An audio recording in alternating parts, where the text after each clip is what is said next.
తెలంగాణ ముఖ్యమంత్రి రేవంత్ రెడ్డి మాటలు బాగా చెబుతారని కేంద్ర హోంశాఖ సహాయ మంత్రి కరీంనగర్ బీజేపీ ఎంపీ బండి సంజయ్ విమర్శించారు. సిరిసిల్ల జిల్లా కేంద్రంలోని శాంతినగర్లో బీజేపీ జెండాను ఆవిష్కరించి ఎన్నికల ప్రచారాన్ని ప్రారంభించిన ఆయన రేవంత్ సర్కార్పై విమర్శలు గుప్పించారు. సీఎం రేవంత్ రెడ్డి విధిలేక రాష్ట్ర ప్రభుత్వ ఉద్యోగులకు ఒక్క డిఏ మాత్రమే ప్రకటించారని, అయితే ఉద్యోగుల పట్ల నిజమైన ప్రేమ మాత్రం లేదన్నారు. రాష్ట్రంలో 6 డిఏలు పెండింగ్లో ఉండడం ఆర్థిక మాంద్యానికి నిదర్శనమని వ్యాఖ్యానించారు. రాష్ట్ర ఆర్థిక పరిస్థితి దారుణంగా ఉందని ప్రభుత్వం బహిరంగంగా అంగీకరించాలని డిమాండ్ చేశారు. ఈ అంశంపై ఎవరైనా కోర్టును ఆశ్రయిస్తే ప్రభుత్వానికి తీవ్ర ఇబ్బందులు తప్పవని హెచ్చరించారు. రాష్ట్ర ప్రభుత్వం ఉద్యోగస్తులు తెలియదనుకుంటున్నారు. గతంలో రాష్ట్ర ముఖ్యమంత్రి గారు ఏమన్నారు? లేదు, ఇప్పటి రెగ్యులర్ డిఏలు ఇచ్చేస్తాము, బీఆర్ఎస్ పార్టీ ప్రభుత్వం ఇయ్యలేదు, మోసం చేసింది, మేము ఇస్తాము అని చెప్పన్నారు. ఇంతవరకు డిఏలు ఇవ్వకుండా మళ్ళీ ఇప్పుడు ఇంకో డిఏ ఇస్తే 7వ డిఏ అయితే అని చెప్పి ఇవాళ ఇచ్చారు. ఇవాళ కాబట్టి ఎవరైనా ఉద్యోగస్తులు కోర్టు పోయిననుకోని అనుకోకుండా కోర్టు పోతే కోర్టు ఏం ఉత్తర్వు ఇస్తుంది?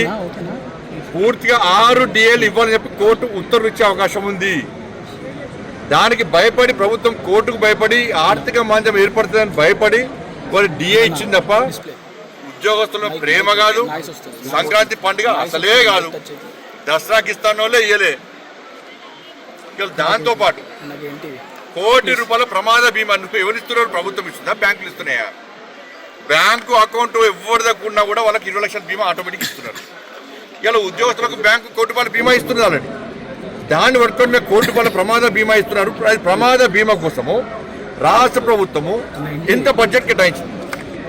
రాష్ట్ర ప్రభుత్వం చెప్పాలి. ఉద్యోగస్తులకు ₹1 కోటి ప్రమాద బీమా అన్నారు కదా, అన్నారు కదా, ప్రకటించామన్నారు కదా, ఎంత బడ్జెట్ ఇచ్చారు మీరు? పదవీ విరమణ పొందినటువంటి ఉద్యోగస్తులకు వాళ్ళకి ఇవ్వాల్సిన బకాయిలు ఇయ్యక వాళ్ళు మోసం చేస్తున్నారు. మీరు వాళ్ళ పైసలు వాళ్ళకి ఇవ్వమంటే పైసలు ఇస్తలేరు. మీరు అడుగుదామని హైదరాబాద్ వస్తే లాఠీ చార్జ్ చేసి అరెస్ట్ చేసిన పాపం వాళ్ళకు. వాళ్ళకి నడవరాదు, వాళ్ళు కూర్చోరాదు, వాళ్ళు కళ్ళు కనబడ్డాయి. పదవీ విరమణ పొందిన వాళ్ళు ఏ వయసులో ఉంటారు? వాళ్ళు యువకులకు ఉంటారా? ప్రభుత్వం ఏమన్నా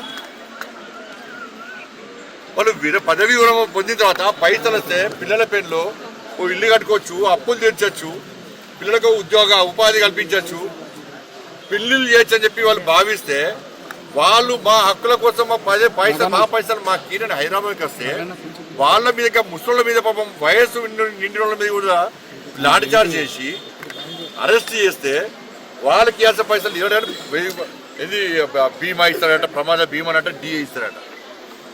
రాష్ట్ర ప్రభుత్వానికి చిత్తశుద్ధి ఉంటే, ఉద్యోగస్తులు ప్రేమ ఉంటే వెంటనే మీరు 6 డిఏలు 6 డిఏలు పక్కన కనీసం 3 డిఏలు, ఒక 3 డిఏలు ఆ ప్రభుత్వం బీఆర్ఎస్ పార్టీ ప్రభుత్వం ఇస్తారని మీ కోటేసి గెలిపిస్తే మీరు కదే ఆ 2 డిఏలు మీరు వచ్చి 4 డిఏలే, 2 సంవత్సరాలే 4 డిఏలు ఇవ్వాలి. మీరు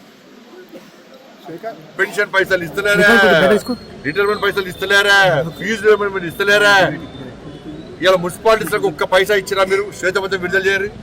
తెలంగాణ రాష్ట్రంలో ఏ మున్సిపాలిటీకి 2 సంవత్సరాల కాల వ్యవధిలో ఎన్ని కోట్ల రూపాయలు ఇచ్చారో, కోట్లెక్కడి ఎన్ని వేల రూపాయలు ఇచ్చారో చెప్పు. చాలు, కోట్లెక్కడి ఎన్ని వేల రూపాయలు ఇచ్చారో విడుదల చేయని. కోట్లు లక్షల పక్క పెట్టి ఏ మున్సిపాలిటీకి ఎన్ని వేల రూపాయలు ఇచ్చారో విడుదల చేయాలి శ్వేతపత్రం. కాబట్టి ఉద్యోగస్తులు ఆలోచించాలి, ఉద్యోగస్తులు ఆందోళన చేయాలి. మీకన్నగా భారతీయ జనతా పార్టీ ఉంటుంది. రాష్ట్ర ప్రభుత్వం ఇలా కేంద్రము యథావిధిగా డిఏలు ఇస్తున్నది, ఎక్కడ పెండింగ్ లేవు. రాష్ట్ర ప్రభుత్వం ఇవ్వాల్సిన డిఏలు మాత్రం ఇస్తలేదు. కాబట్టి ఉద్యోగస్తులు ఆలోచించుకోవాలి. మున్సిపల్ ఎన్నికల్లో మీరు నిక్కచ్చిగా పనిచేయండి, నిజాయితీగా పనిచేయండి.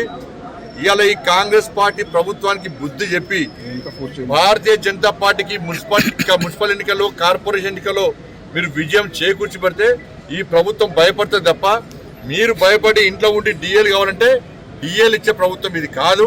రాష్ట్ర ముఖ్యమంత్రి ఒక్క పైసా లేదన్నాడు. కానీ మీకు అండగా ఉండి మీకోసం కొట్లాడడానికి భారతీయ జనతా పార్టీ సిద్ధంగా ఉంది అని చెప్పి ఇలా తెలియజేస్తుంది.